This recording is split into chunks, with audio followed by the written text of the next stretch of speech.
one of the drugs that we can't give on the NHS helps to repair the tissue as opposed to just pain relief. Nurses, as far as I know, are experiencing ridiculous levels of burnout. Is it an accident? Is it an emergency? No, then bog off.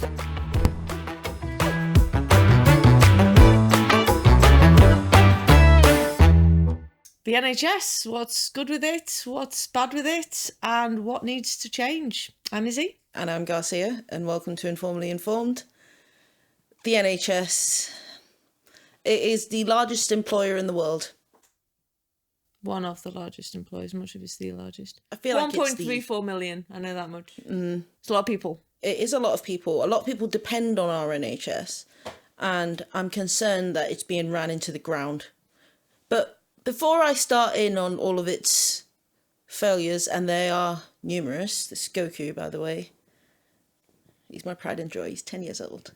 We're having a birthday party for him. We are having a birthday party. His birthday's in August, and I'm not ashamed to say that. Anyway, before we have to discuss that it's something we all want, right?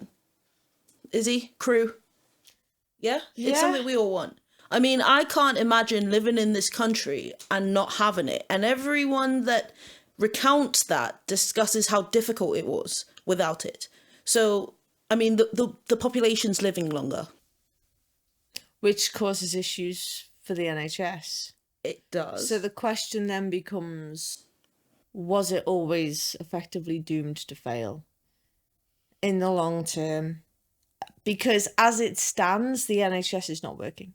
No, I agree. Ridiculous. And this, I understand that COVID escalated the issue, but it was already getting pretty bad before COVID.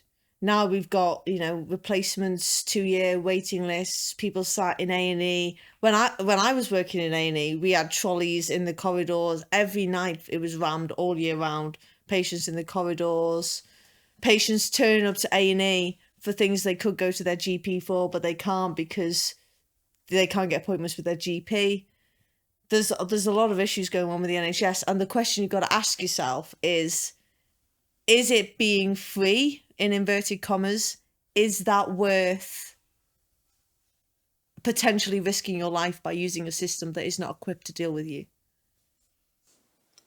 I understand that, but we cannot just... I feel like this is something that we're doomsayers. That's what we are. Because we always delve into straight away its failures. And I'm not saying the failures are numerous and some are high profile. But we cannot fault the fact that it is free at point of use. True. But do bear in mind that these failures, we wouldn't be having this conversation 10, 15 years ago. You don't to the know same that. extent. Because there were not the issues with the NHS. I worked in A&E for 15 years. I saw it over the time period, getting more and more busy, more and more on demand, more and more failures, more and more issues with doctors, etc., etc. So I think when I went into the NHS, when I first started, you couldn't make the argument that we're making today because it simply wasn't as bad as it is today. But then there were less. The population hadn't boomed the way it had. There's numerous reasons of how we got here, but the fact is we are already here. True. So I guess because I always hear this as an argument. Sorry, Goku. I always hear this as an argument that people are like, well, it used to be like this. It used to be like that. I understand that, but in the time that it used to be like that, we've had a pandemic. Which the NHS dealt with. Even under the immense pressure that it was before, even with the government sabotaging at every turn, even with the immigration boom that we had at that point, the NHS was there for people. And not just the NHS, I mean, the carers too. But because I'm choosing to focus on the successes at this point, I'm going to move swiftly away from that because I know that the failures around that are also numerous, okay? I don't want you to feel like I'm sugarcoating it because I'm not. But I'm also looking at the fact that we have one. You can go to the hospital and give birth to your child. I know that the mortality rates are not great, but you can. I know that when there was a swine flu outbreak, the NHS were there. I also know that people died, but they dealt with it. Everyday people, no matter where you are in society, can go and see a doctor. Yes, there are issues around it, but you have it as an option. There are places in the world where you do not even have that as an option. And if you did, you'd have to pay an abysmal amount to see your GP. I agree, but that still doesn't mean that there are serious problems. And There aren't. There are. Yeah, go on. yeah, and if people get so don't get me wrong, I believe in the NHS. I believe we should be free upon the point of use, but I also believe that we should be doing everything we can to encourage those who can afford to go private to go private. I believe we should be taking the burden off the NHS as much as possible, because it's all well and good saying it's free, it's free, it's free, and I understand that. But at the same time, the way that it's going and the scandals that it's had and all the issues with, 12 hours people waiting for ambulances, some really like the NHS is stretched to the point of breaking. So the question then becomes, don't get me wrong, I'm not advocating for private healthcare, but at the same time, I'd rather be poor and alive than dead and rich. I understand that, but the thing is that wouldn't happen, because if you were rich enough, you would go private, because you'd see the failing NHS and go private. But I understand what you're trying to say, and I do think that the thing that I'm concerned about is I do not want. Now we're not in the EU, okay? The NHS has taken a nosedive since we left the EU. Brexit did have an effect on the NHS. It had a massive supply chain issue. You couldn't get certain medications. The government, in the time that they could have sorted out trade deals, as I said earlier, actively sabotaged the NHS. During the COVID time, when they gave out all the PPE contracts to their friends, they were actively sabotaging the NHS. The NHS is not... It's a corporation, it's a company. But what is a company without people? You need people to run it, and you need patients to use it. It's a business. The NHS isn't a business. It is a business. Is it for profit? The NHS is effectively a government organisation, and with any government, you are going to get inefficiencies that come along with bureaucracy, and that's just the form of the NHS. That's just the nature of the NHS, I should say. And this is one of the things that we need to be fixing with the NHS. There is too much bureaucracy. It's far too much bureaucracy. So after I worked for the NHS, I then ended up working for a private hospital, and I ended up talking to like doctors and surgeons about, my friends would come to me and say, I've got this problem. I'd discuss it with them in work and stuff. And quite a lot of the time they'd say, well, if you go to the NHS, they're going to, it's literally, what are those charts called when you fill out yes or no and it goes down, the box charts? They have the girly magazines or whatever. Yeah. Well, that's all they do.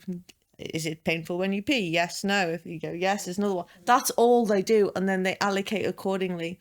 Whereas I went to one of the urologists about one of my friends, and he basically said, look, all he needs to do is sit down with somebody sensible and weigh through all the possible options. The NHS can't do that because they're bound by certain things.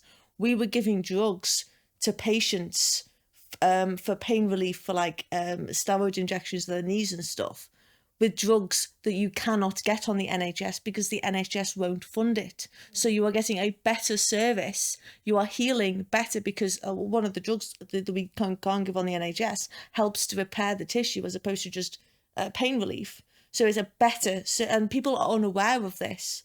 People are completely unaware of this. When one of my friend's dads had a brain tumour, they didn't give him treatment because they didn't see the point, because they didn't want to waste the money when he was going to die anyway.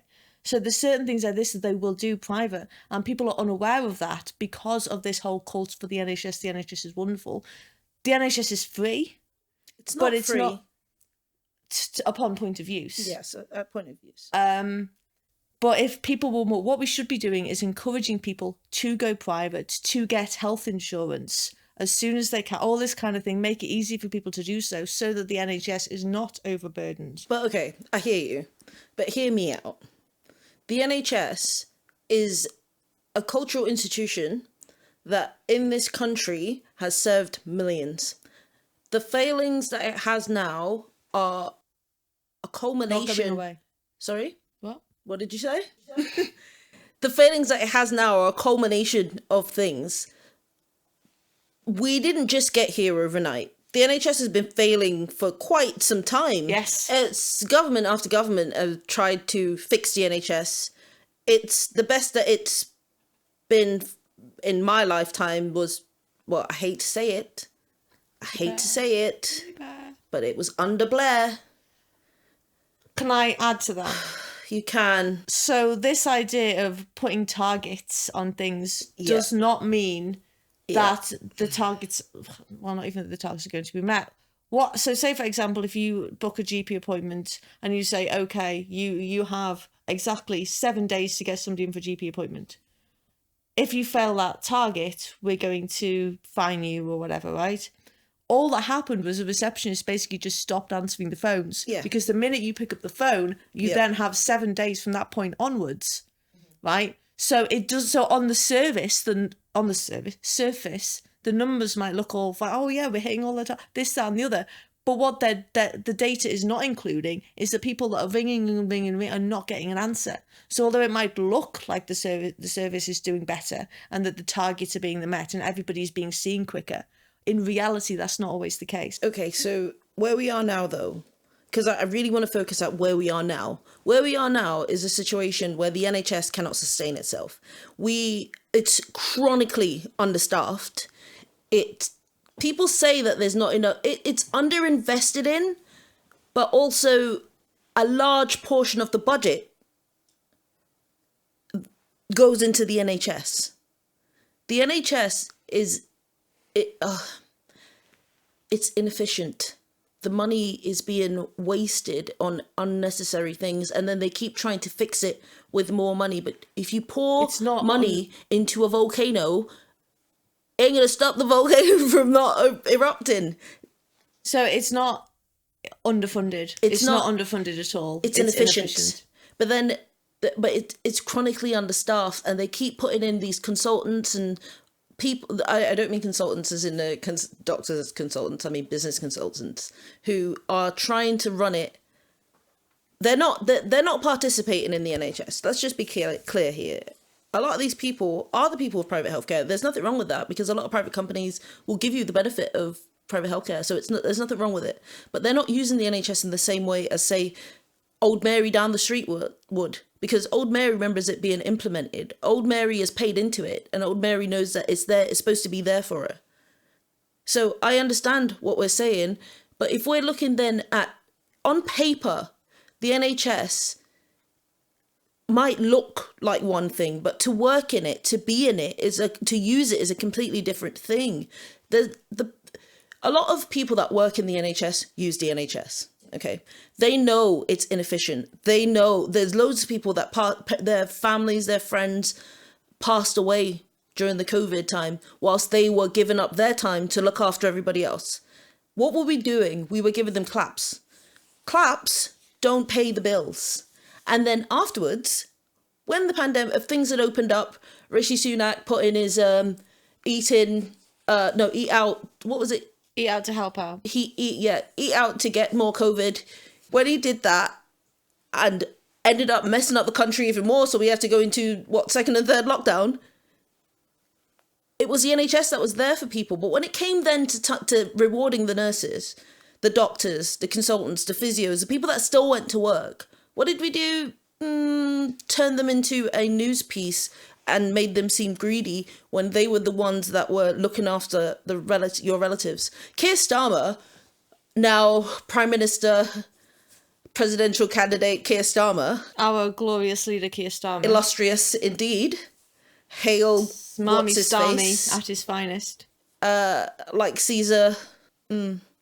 Anyway, Caligula, Keir Starmer is going to be he's basically said that if he had to choose between private, it was in one of the debates when he was talking about if he had to choose between saving his relative and using the NHS or private healthcare, he said the NHS. He was lying through his teeth. I don't know if he was lying. I don't know that he was lying, but what I do know is that he cannot say that without a guilty conscience, because you know that he is Keir Starmer.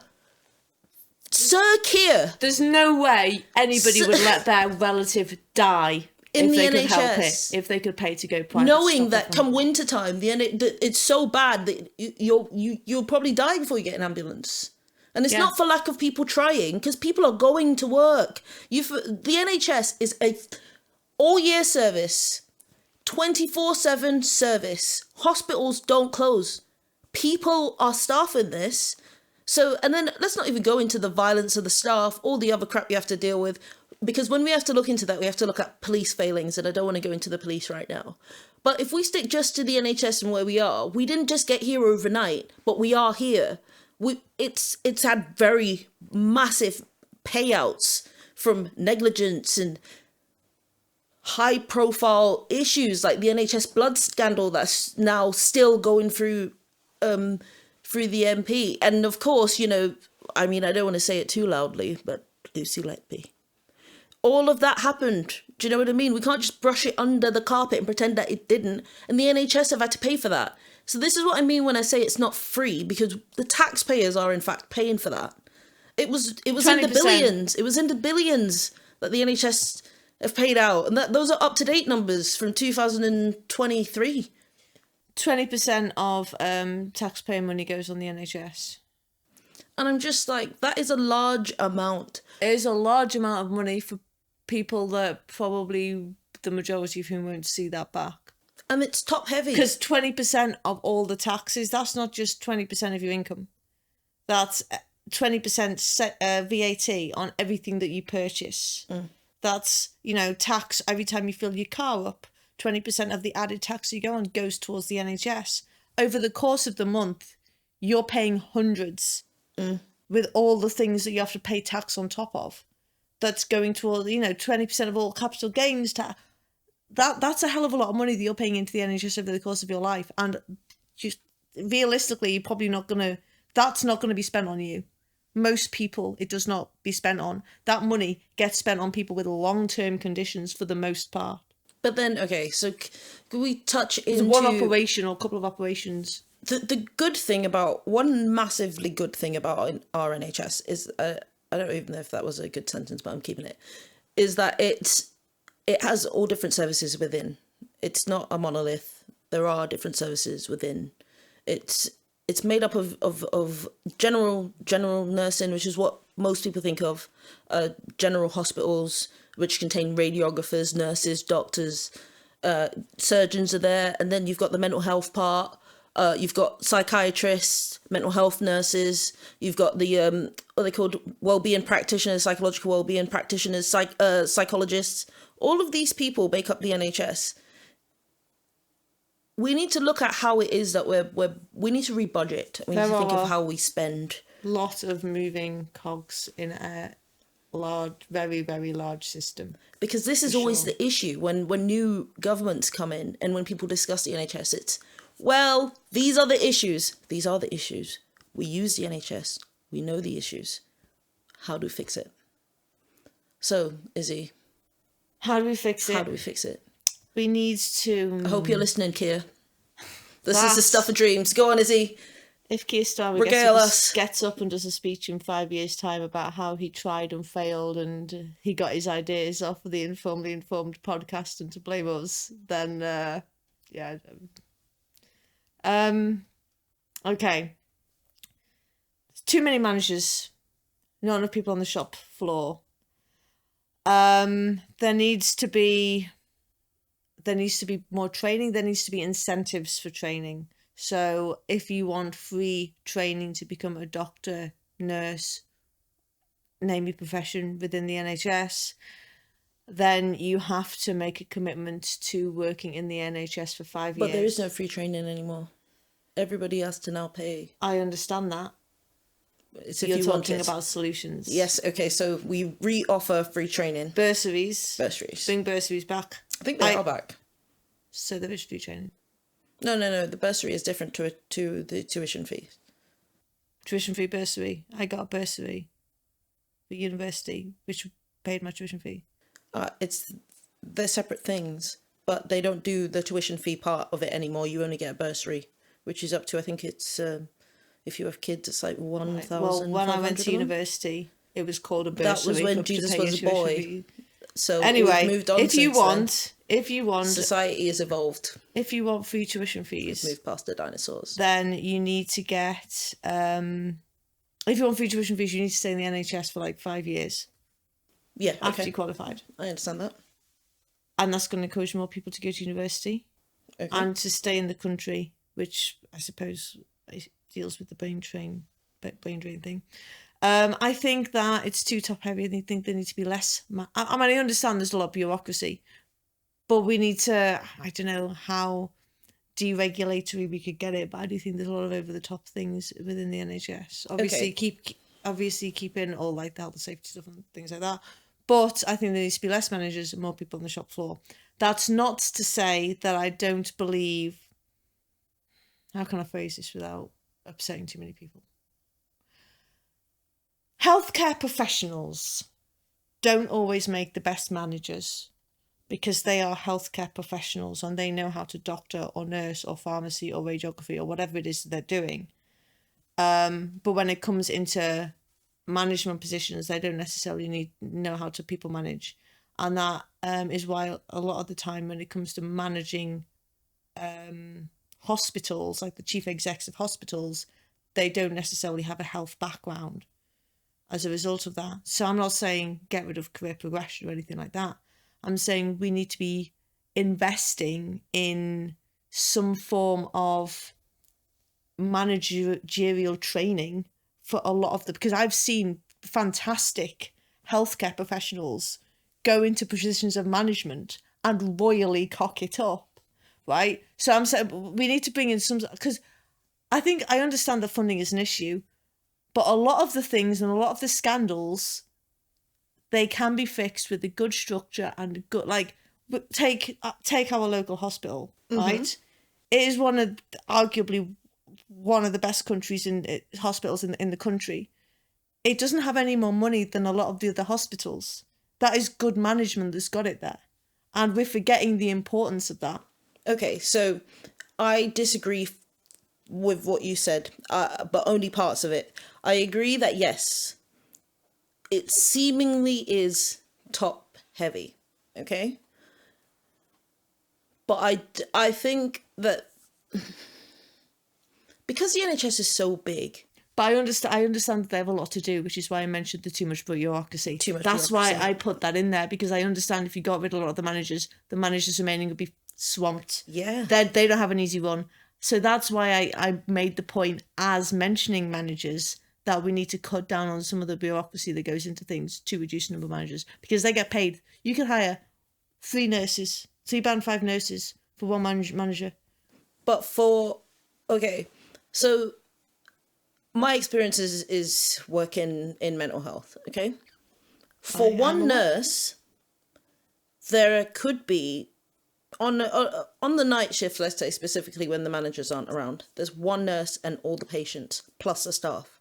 So I disagree with what you're saying about man management. Because in order to make that ward safe, keep everyone alive, that nurse whose shoulders it all comes down on, so you work for 40 hours a week for free whilst you're training, okay? On top of that, a lot of nurses, placement, that's what that is. You're talking about placement. It's 40 hours a week for free. Yeah, true. A part of that is your management placement, right? So they're getting that training because immediately when you qualify, you are in a position of management. By mental health, I'm talking about doctors are not. I'm aware, but they've got a different. I'm aware, but general nurses do have a similar structure. In fact, all nursing professions tend to have that similar, at least starting structure.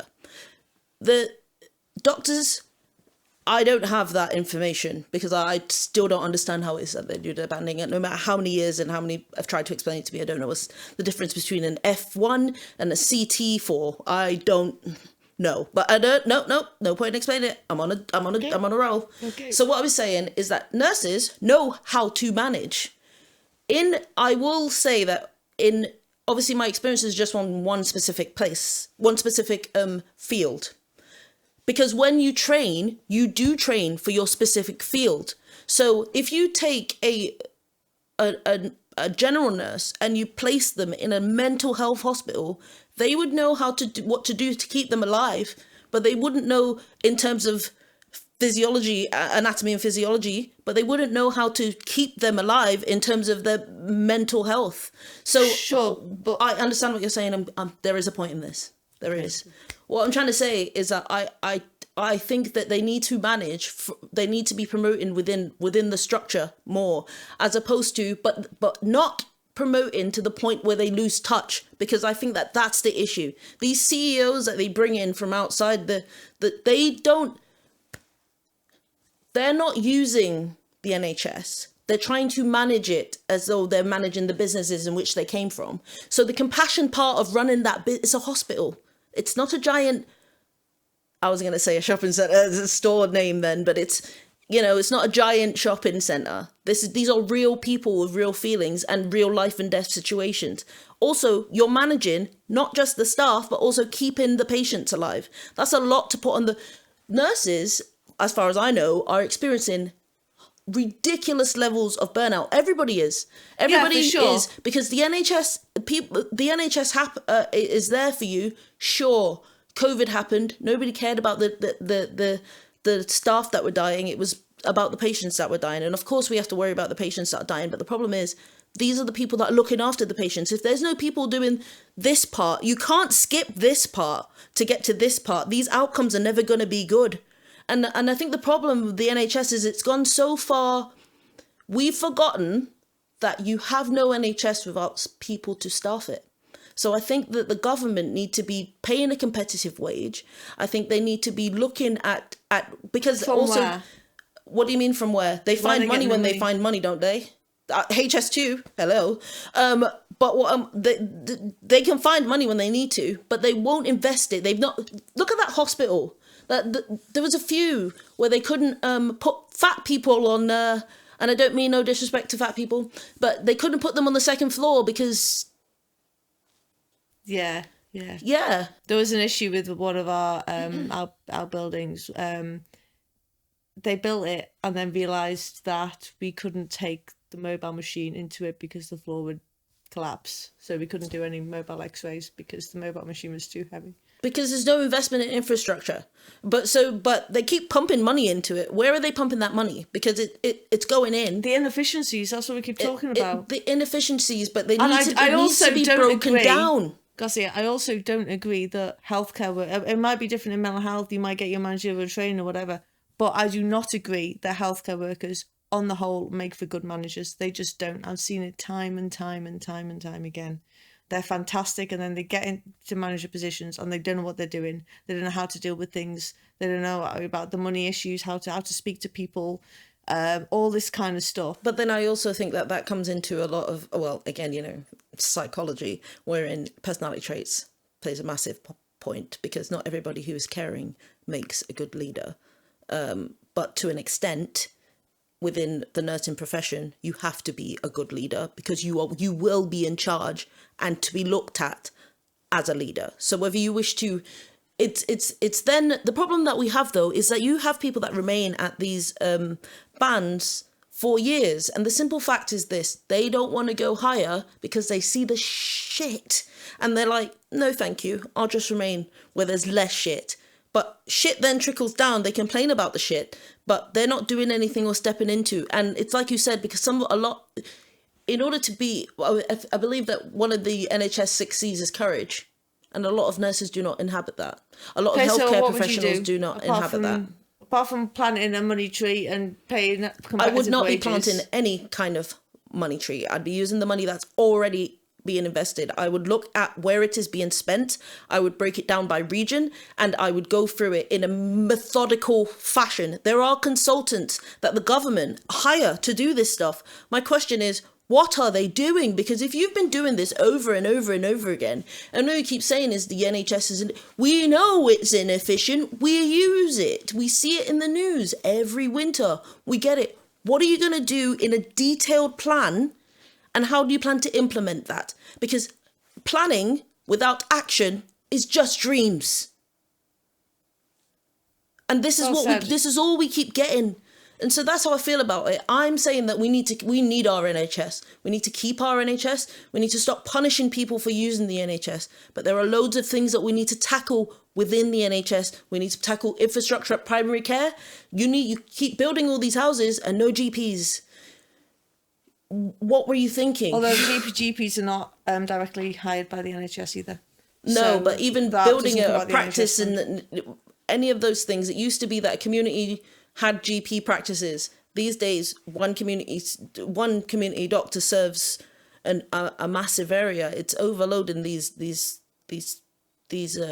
primary care services, and they cannot cope, which is why people are going, which is why when you now, and also, you know, the service to get a doctor's appointment, ringing up at, I don't know what time in the morning it is, whatever time in the morning to get 8:30, 8:30, yeah, to get It depends on the GP. Yeah, to get a GP's appointment, it's not set up for people that work, but they're the ones that are paying for it.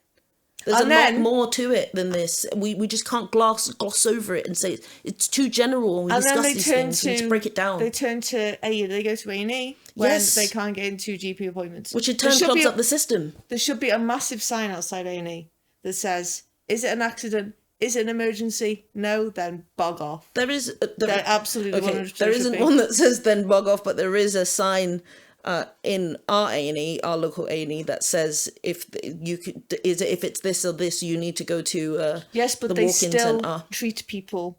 So you can go up to the front desk when you walk into A&E. You go up to the front desk. They ask you, "Why are you here? What's the symptoms?" Presuming you're a walking patient. Mm-hmm.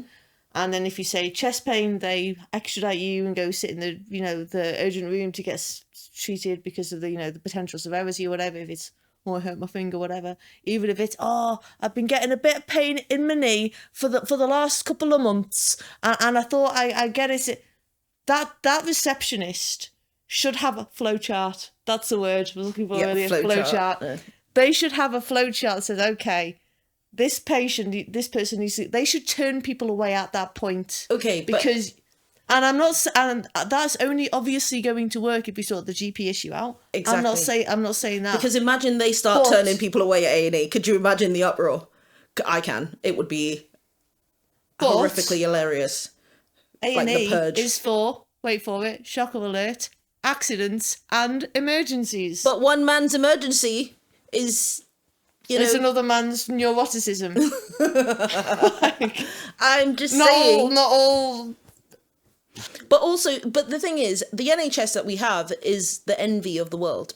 Everywhere we go, and we've travelled extensively, the NHS gets brought up. It's something that everybody knows that we have. We need to just be running it better. And it's so large though, and we haven't even touched on the way that they're funneling services out of the NHS, trying to privatise certain services. I remember. Can I ask a question about that? Of course. I don't feel like I have a choice. From where I'm sitting, as long as it is still free upon the point of use, and the quality of care does not drop, it either stays the same or preferably goes up, or stays the same, what difference does it make if things are being outsourced? I think it depends on how much and what price they're being outsourced. From where I'm sitting, if it costs the taxpayer less money to outsource things and it's still free upon point of use and it doesn't cause a drop in the service, I'm all for it. Okay. But people have this idea of, it's privatisation and therefore automatically bad, without sitting down and thinking, well, no, it's still free to the people it's still free to everybody, and the quality of service hasn't dropped. Therefore, if it's saving the taxpayer money, I'm all for it. I understand that, except when outsourcing in certain areas leads to... We already have a situation where there's a disparity in where money is spent in the UK. Okay. Can we agree to that across the board, right? The north of the country, because everybody always focuses on the south and what's happening Yeah. in the south. The north of the country, they're not outsourcing in a way that is making anything more efficient. It just feels like these local governments are pumping out money. Because look at care homes, for example. Care homes are massive in this country. There is a sector, an entire private sector of care homes where people start them and the council pays them to house people. These are thousands of pounds a week. This isn't a drop in the bucket to keep people alive. So I'm saying that and it's totally above board, super legal. Well, you know Outsourcing isn't always, wouldn't it be cheaper overall to build care facilities and staff them in the long run? We need to invest in infrastructure. We cannot support the population that we have with the infrastructure that we have. Well, now that Keir Starmer's all bosom buddies with Justin Trudeau, who knows? Euthanasia might be on the cards pretty quickly if Canada's any way to go. We're super close to Switzerland, I'm joking. I do believe that it is to be on to be discussed, though, assisted dying. I think that's a slippery Canada slope. They didn't just slide down that slope, they like a crashed stripper pole head first, like a oiled up stripper. Yeah, not the analogy I'd have gone for, but I mean it's a good one, isn't it? So Trudeau. Whenever I think of him, I think of a slippery, slimy, dolled up stripper. That's what he reminds me of. So, and not in a good way, not the good kind of stripper. The bad kind. I genuinely have no idea. Because he's just he's like a slimy slut. But I don't want to, be shaming anyone. I'm not saying that sluts are a bad thing. Are you slut shaming? No, I'm really not. And do you know who else would be about that? Justin Trudeau. Justin Trudeau would not be about that. The humankind. Did you hear about that? He some woman asked him a question about the future of mankind, and he was like, "Actually, we like to say humankind." I just can't with him. Him and his. Anyway, we are totally off topic. What were we saying? I was saying that the NHS right now, the way that it is and the way that it's being ran into the ground. We can't look at it without looking at the north-south divide and the way that money is spent. We can't look at how things are being outsourced and to whom they're being outsourced and how these government contracts are being negotiated. All of this is hush-hush behind closed doors. I don't think that putting more money into the NHS is necessarily a good thing. But I do think that putting more money into social care is an incredibly good thing. And I do think that the only way that we're going to get through the next 10 years is to start investing in our own things. We need to stop outsourcing to these companies and the money needs to be, the economy, I think it's because I've been reading a lot on the economy lately, and I don't like the way that these governments are spending. It's bankrupting us. Yes, exactly. But you want to find the money from somewhere. I just said this. I don't want to put more money into the NHS because I think there is money there. You need to be allocating the funds accordingly. Exactly. So no, I don't think we should be. I think we need to call. Where is that team of advisors and such that all these people have? And I mean independent, and I really do mean independent consultants to come in and actually look at it. Do you know every 5 minutes they're doing those reports? Like CQC are going in and saying all this nonsense. CQC do nothing. Can I make a comment about this? As far as I'm concerned, I understand about the allocation of funds and stuff like that. But if you're breaking that down in terms of department, it is then up to the specific managers of that department. This is our fund for that, because you can't micromanage, right? On an organisation as large as the NHS. So you have to trust individuals out there. This is the budget and this is what we're going to spend it on, etc., right?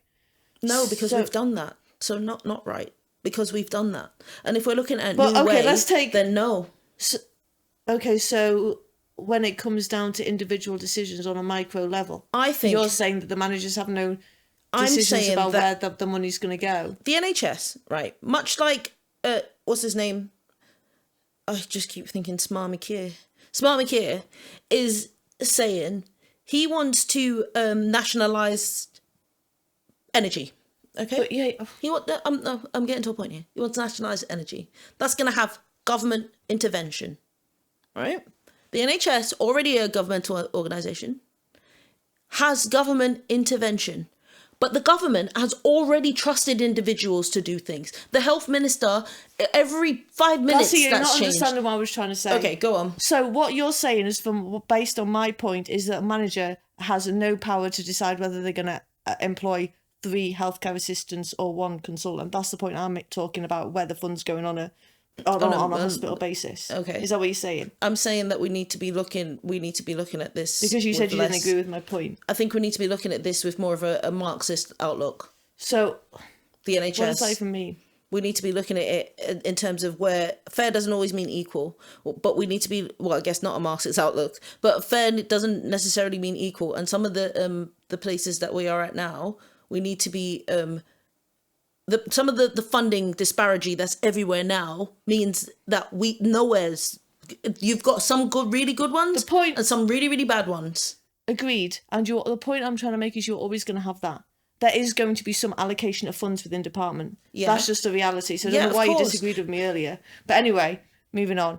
There's always going to be a certain level of inefficiency there because it's not that person's money, it's not their company, Of course. etc. So you're never gonna 100% get rid of that. I 100% agree. But then how do you how is then bringing other people in from outside the organization who didn't work their way into that organization going to help with that? Because that was your earlier suggestion. So I guess I'm looking What? at, Why did you I say said that? we need to be getting they're not managers. So you'd be looking from outside No, organizations. what I said was we need to be providing specific managerial training to healthcare professionals to go into management roles. That's what I said. But right now you do have a situation in which I've lost my train of thought. No, in mental health that may be the case. Yeah, but I I'm feel like telling you, it's a lot I'm different when telling discussing you, some of this stuff. in general hospitals, when you get a managerial role, you have a couple of weeks with somebody who again has not had any real training that has done that job before you. So actually, in terms of outsiders, I actually don't necessarily think that's a bad idea in terms of outside advisors that do not work there. They come in and go, right, how do we fix this? That's what they called not fixers. That's only in the government. What they called they're consultants, right? That's what they do. They come in and they there needs to be consultants that go in there's and a go, name right, for this. show me your They look at the data. They come in, and then they go around with and they look at how the hospitals actually run, and then from there they make decisions on how we can make it more efficient. Yeah, there needs to be that. There needs to be that. I do agree. They'll come in, spend 6 months in hospital, I guess. Well, they need to do a year so they can see all the seasons, and this is look at England, everything so it's really... and go through it all, and have a specific structure that I don't want to say government approved structure, but kind of. I mean, the government's just going to be the one that's kind of fixing it all. Yeah. So, in conclusion, in my fantasy, when I become a ruthless dictator of the country, that's the first thing I'm going to be doing. And you'd make an excellent ruthless dictator. I think so. Not saying that they gave you compliments. I think so. You can be my number 2, my little psychic. I would never be your psychic. You can be the person that's running the camps for me on the side. Oh my god. Did you really just say that to me? I don't know what I said. I'd be opposed. I would be your nemesis and I'd enjoy it. And I'd be plotting your downfall and I'd win. Just my political enemies, not like, everybody. I can't believe that you just said that you'd put me in charge of the camps. What is wrong with you? With this nature, I thought you'd be quite good at it. I mean, the camps... you know what? If you don't want a promotion, fine. That's okay. You don't have to have a promotion. You can just be nothing. I know you know who I'm likening you to. I know you know what I'm thinking. Are you thinking? I'm thinking the National Socialist. Yeah, you can't say that on the YouTube. I was trying to hint without you fucking saying that. You're going to have to cut this out. So, in conclusion, I think that, yes, the NHS is failing. We acknowledge that the NHS is failing. We need to... Serious reform. It needs serious reform. Serious reform, but I don't think that Smarmy Keir is going to be the one to... Who did he appoint as the health secretary? Somebody tell me in the comments who he appointed as the health secretary, because I'd be interested to see that. I don't know. I know David Lamming's Foreign Secretary. Of course I do. Of course I know that. Big up. What's Angela Rayner? She is the Deputy Prime Minister, the first female Deputy Prime Minister. Well done to you, Angela Rayner. It's not that much of an accomplishment when we've already had 2 female Prime Ministers. I mean, she You're gets a hater. 0 points from me for being You're the a first hater. female deputy. Oh my God. I'm being genuinely Who actually serious. hurt you, Izzy? Because you've just been coming for everyone. First you said you'd put me in charge of a camp, and now this is where you want to go with this? Really? Who hurt you? I'm just saying that she's not getting any special treatment. Wes Streeting, never heard of him. He Oh, is he's the new health secretary. Never heard of Thank him. you, Laura off camera. I'm sure I've heard the name. Crew member number 1. Do you know what? I'm sure I'll hear about him over the course of the next year. He'd have done something to piss people off. Bye, Goku. And and also with the recap, that there shouldn't be targets. I do not believe in targets. There needs to be reform. There needs to be reallocation of funds. The NHS should not get any more funds because we're running at a £90 billion deficit every year. It does not need more money. It needs more efficiency. Also in my, dictatorship. But I hope that this efficiency doesn't cost lives. Free tuition fees in exchange for 5 years in the NHS when they qualify. And that doesn't include private in the UK. That just includes the NHS. And prioritising local workers over foreign workers. Bringing in foreign workers as and when needed. I feel differently about that point. But I feel like if we go tune in on... a bit later on, we'll do a bit of an extra one because on this, we're going to revisit this topic again. We have to, because I do feel like without foreign workers in the NHS, there would be no NHS. So I'm going to disagree. Why are you arguing with me then?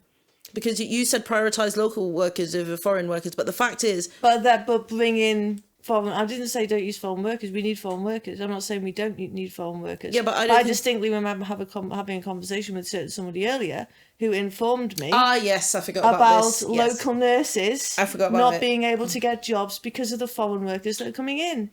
It's not just because of foreign workers, it's also because of budgeting. They're saying that there isn't the budget for new nurses. So new nurses that have just recently qualified cannot get a job, even though there is a deficit of 120,000 professionals in the NHS. So it's I don't understand how they're saying there's no jobs, but then there is jobs. They need to make up their mind.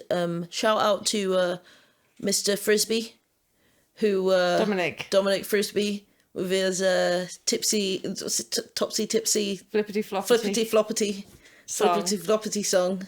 Yeah. Go to his page and then come back here and watch it at the end of this. But you need to watch that. That was quite funny. Another thing to mention, which we didn't really cover today, was the fact that the Parliament actually has no real say over the NHS anymore. Right? And that was thanks to, once again, I know he's getting a lot of hate on literally all our podcasts, but Tony Blair. War criminal. The NHS is effectively its own government, its own organisation. The Parliament has no real say over it, which means there's honestly, unless a lot of the things that were done during Tony Blair's time are repealed, there's not a whole lot they can do about it. Mm-hmm. First of all, are people aware of this? If you're not, let us know what you think about it. And what do you think the solution to that is? Because there's only so much the health secretary can do now that the NHS is effectively independent from the government. So if you guys have got any solutions, let us know. Yeah, let us know in the comments down below, guys, and we'll see you next week. See you next week. Let us know if you agree or disagree with any of our views. That's the point of the conversation. Join in. Don't forget to like, subscribe, and hit that notification bell.